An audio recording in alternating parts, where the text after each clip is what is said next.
ನಮಸ್ಕಾರ ಗೆಳೆಯರೆ, MP ನೆಲುಗಿ ಚಾನಲ್ಗೆ ಸ್ವಾಗತ. ಇವತ್ತೊಂದು ಸಣ್ಣ ಬ್ಲಾಗ್ ಮಾಡ್ಲಾಕತ್ತೀನಿ.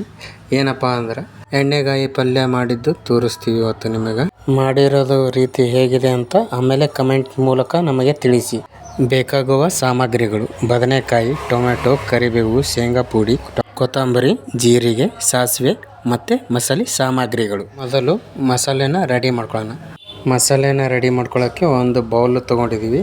ಆ ಬೌಲಲ್ಲಿ ಶೇಂಗಾ ಪುಡಿ, ಖಾರ ಪುಡಿ, ಮಸಾಲ ಪುಡಿ, ಆಮೇಲೆ ಸ್ವಲ್ಪ ಅರಿಶಿಣ, ರುಚಿಗೆ ತಕ್ಕಷ್ಟು ಉಪ್ಪು, ಆಮೇಲೆ ಸ್ವಲ್ಪ ಬೆಲ್ಲ, ಜೀರಿಗೆ ಹಾಕ್ಕೊಂಡು, ಕರಿಬೇವು, ಆಮೇಲೆ ಕೊತ್ತಂಬರಿ, ಹುಣಸೆಕಾಯಿ ಹುಳಿ ನೀರು ಮಿಕ್ಸ್ ಮಾಡ್ಕೋಬೇಕು. ಮಿಕ್ಸ್ ಮಾಡಿಕೊಂಡು ಅದನ್ನು ಬದನೆಕಾಯಿ ಒಳಗೆ ತುಂಬಬೇಕು. ಬದನೆಕಾಯಿ ತುಂಬಿಟ್ಟಿವಿ ನೋಡ್ರಿ ಇಲ್ಲಿ.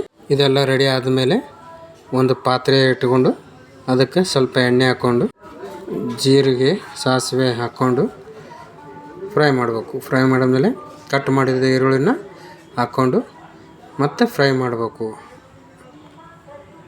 ಸರಿಯಾಗಿ ಫ್ರೈ ಆದಮೇಲೆ ಅದಕ್ಕೆ ಕರಿಬೇವು, ಆಮೇಲೆ ಟೊಮೆಟೊ ಹಾಕಿ ಮತ್ತೆ ಸ್ವಲ್ಪ ಫ್ರೈ ಮಾಡ್ಕೊಳ್ಬೇಕು.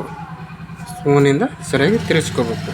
ತಿರುಗಿಸಿದ ಮೇಲೆ ಸ್ವಲ್ಪ ಕೊತ್ತಂಬರಿ ಹಾಕ್ಕೊಂಡು ಅದು ಮಸಾಲೆನ ತುಂಬಿಟ್ಟಿರೋ ಬದನೆಕಾಯಿಯನ್ನು ಪಾತ್ರೆ ಒಳಗೆ ಹಾಕಿ ಅದನ್ನು ಸರಿಯಾಗಿ ಮೇಲೆ ತೆಳಗೆ ಮಾಡಿ ಫ್ರೈ ಮಾಡಿಕೊಂಡು ಇಟ್ಕೋಬೇಕು.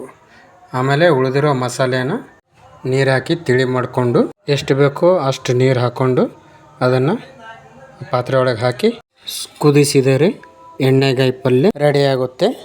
ಅದನ್ನು ನೀವು ಖಡಕ್ ರೊಟ್ಟಿ ಜೊತೆ ಅಥವಾ ಚಪಾತಿ ಜೊತೆ ನೀವು ಊಟ ಮಾಡ್ಬೋದು.